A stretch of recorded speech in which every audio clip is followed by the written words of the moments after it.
Hey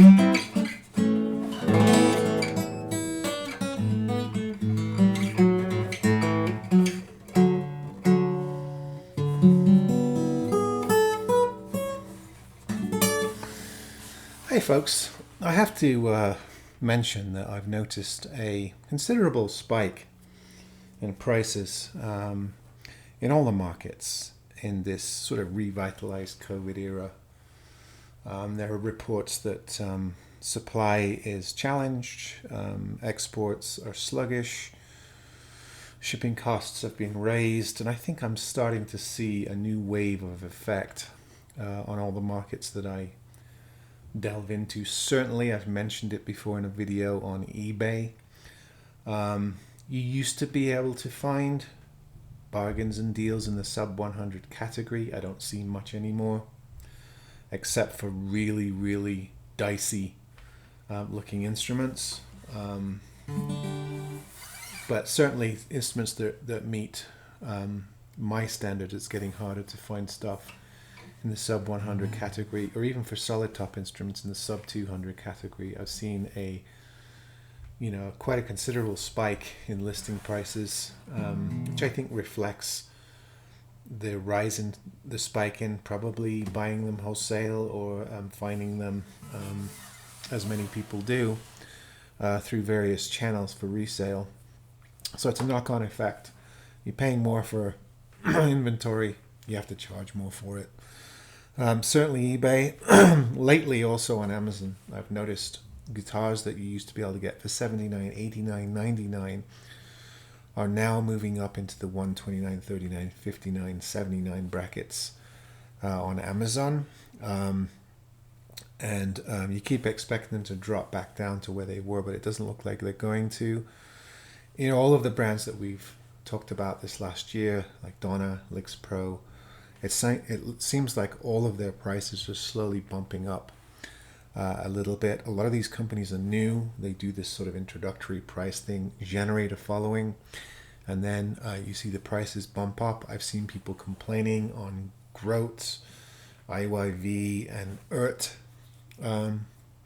chat sites, Harley Benton chat sites, about prices edging up for a lot of these brands.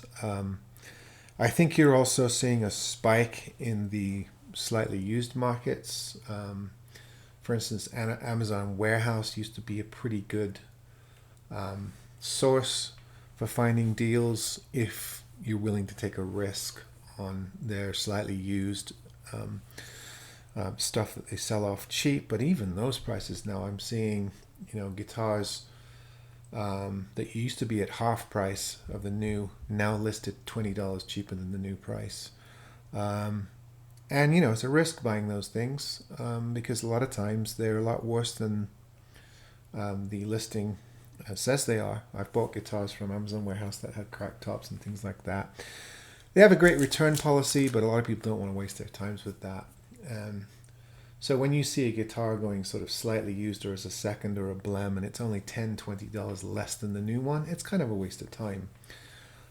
So they're slowly pricing themselves out of the bargain market as far as I can see. But even local listings on Craigslist and Facebook Marketplace, I see people selling well-used and well-worn instruments perilously close and sometimes even over the retail prices. For instance, a guitar like this, that new, you don't need to know the brand, but new, let's say it's $129 on Amazon with free shipping, and you're seeing stuff like this being sold on eBay for $150, $160 without really offering anything more than what you get on the Amazon, because most people don't do a setup like I do. And then there are people that are flat out price gouging. We've talked about them. I saw a IYV little Mustang copy that you can buy regularly on Amazon for about $129 free shipping, going on eBay for $420. So I mean, those are chances, and chances are they will not get that price, and it'll sit there and not sell, and eventually they'll have to bring it down to somewhere reasonable. So yeah, there are people that flat out gouge, and they're hoping that their buyers aren't educated about prices and they just say, oh, that looks nice, I'll buy it. Most people these days, with the power of the internet, will Google something and then they'll say, oh, this is on sale at Amazon for $129. Why is this guy asking $400 for it? And then, of course, they don't buy it. So, but even so, even if we take the extreme examples out of the situation, I still see quite a jump in pricing all across the map. And, you know, the tendency, the immediate reaction is to complain about that. Like, oh, we can't get deals like we used to. But, you know, the pricing, the gouge starts at the very bottom of the chain. They're getting more expensive to buy through wholesale or through, if you're a dealer, they're getting more expensive to buy as blams and seconds or as blowouts, stuff like that. So the higher end user price or retail price is just a knock-on effect from all of the price rising across the chain, from the wholesale to the retail outlets. So I think we have to sort of adjust our consciousness when you're looking for a used guitar now. You can't say, oh, that's $100 guitar. You have to go, oh, wait a minute. That was a $100 guitar last year or 2 years ago, but it's now a $140 guitar.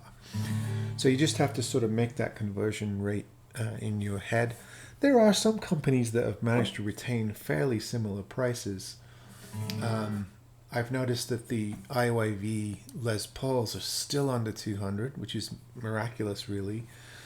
Their hollow body guitar, the 335 copy, or 338, whatever it is also under 200. I thought those prices would go up a little on those, and they still may.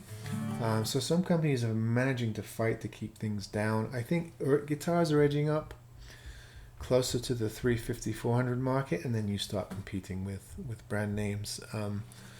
So they may not be known as a budget company for too much longer, I don't think. Some of the Harley Benton models are getting kind of expensive.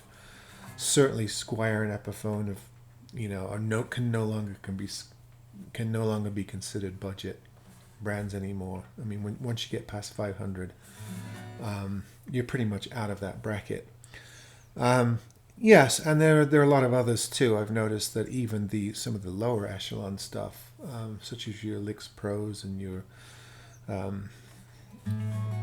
Ashthorpes and brands like that, they're edging up a little bit. You got to add an extra $20 now. Soon it'll be 30, 40, 50. And then, you have companies like Sigma who introduce a whole line of guitars. You can buy them for $139. And all of a sudden, boom, they're at 200.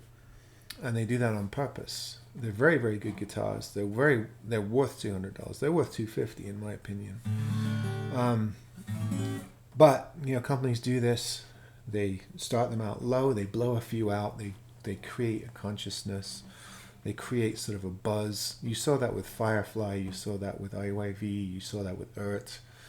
They create this sort of buzz, this consciousness, and then all of a sudden they do the price shift, and people have to pay more for those guitars.